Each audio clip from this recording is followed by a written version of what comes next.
મહિલા દિવસના પૂર્વ વિસાવદર ભાજપે મહિલાઓને આપી ભેટ.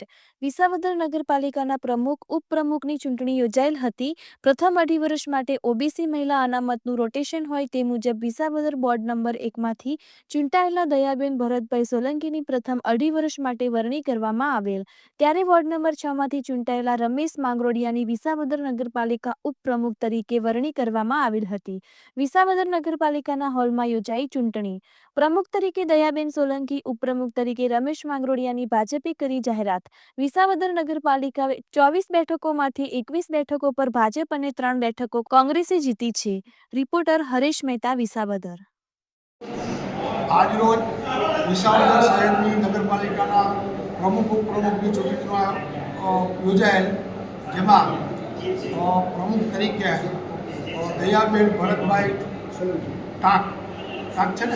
સોલંકી તથા ઉપપ્રમુખ તરીકે રમેશભાઈ માંગરોડિયાને વરણી કરવામાં આવેલ છે. જે પ્રમુખ ચૂંટણી પૂર્ણ કરવા જાહેર